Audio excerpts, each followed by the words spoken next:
our discussion and I hope that you learned something naman. Anyways, ito pala yung link mo ito.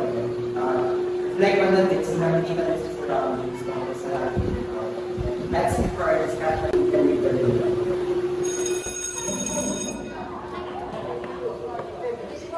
Ay, Vincent, saan ka? Kaya kayo mag-inasal. Sige kayo muna. Kasama yun. Sige, uta na kami. Bye. Ang hirap naman mag-reflect sa language and power. Hindi naman siya laging nagaganap. Wala rin naman atang problema roon. Ano pa yung pwede kong ilagay? Saan kaya ako pwede magsimula? May I take your order mo? 1 filet mignon and a bottle of wine as well, please. Anything else, ma'am? No, that's all. Alright, your filet mignon will take around 20 minutes. Good day, ma'am. Can I take your order? Good day. The ambience here is nice. It is actually my first time here. Oh, I would like to get this. Filet mignon.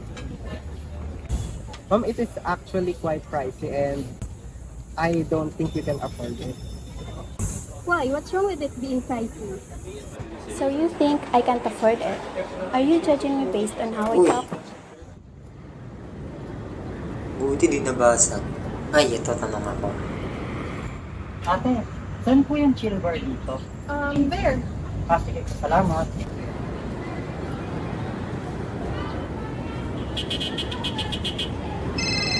Hello?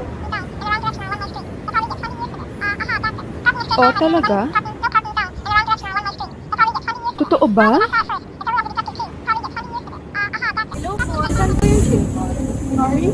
Yung chill bar po. Oh, the chill bar. Just see that intersection, go straight and make a left turn and then pass the 7-Eleven store and then make a right turn and then you'll see a stop sign.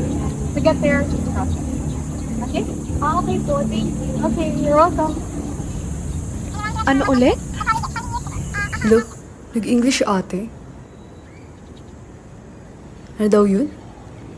Past ano daw? What if mag-passed away ako ate?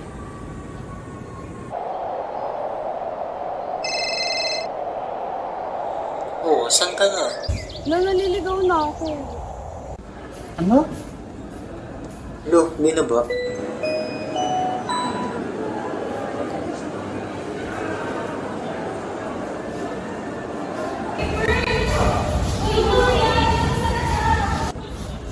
Uy, Pearl, kumusta ka na? Ito, okay lang. Gumagala with friend. Ito, gumagala din with my friend. Meet my friend, Desiree. Hi, nice to meet you. Hi. Meet my friend din, si Sophia. Hi. Ganda naman yung suot ko. Lakas-lakas siya. Oh, thank you. My parents actually bought this from Japan. Ay, toro yung tishera. Grabe talaga English niya. Hindi ako sumukha mayaman.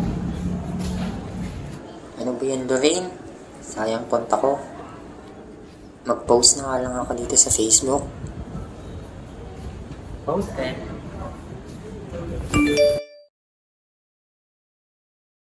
Grabe naman, as if matalo yung spaghetti, di ba?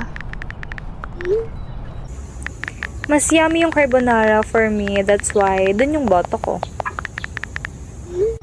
Pinagsasabi mo, te. Siguro, di lang masarap magluto yung mama mo. Ha? Sorry. I know which one I like better also. I think I am entitled to my own opinion. Te, wag ka mag-English. Di bagay sa'yo. Arte-arte. Sorry ha, I'm not aware that English should only be used by certain people. English ka pa. Nagmamagaling ka lang naman. Love, ba't may nag-aaway dito? Bilip ko na nga lang. Miss Kulawin.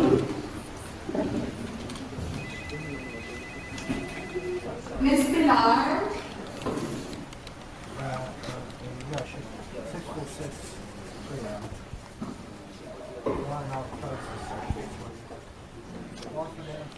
So you are probably aware that out of all the applicants, the two of you provided the most qualified resumes. So let's go and start the last interview.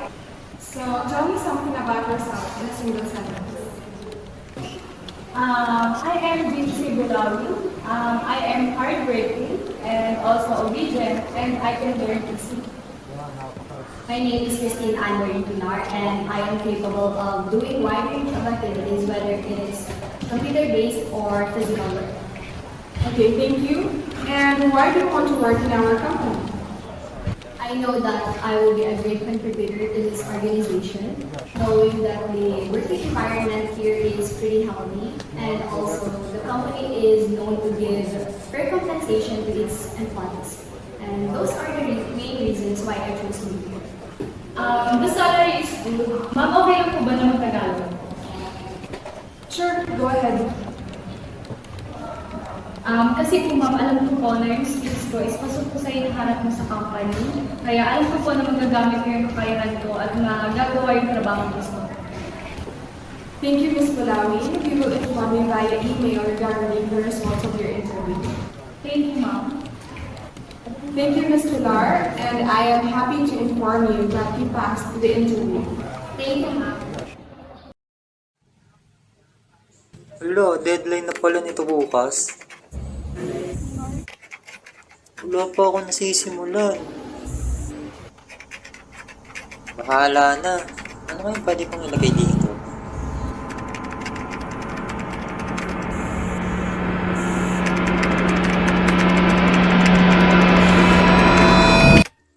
Ito na lang.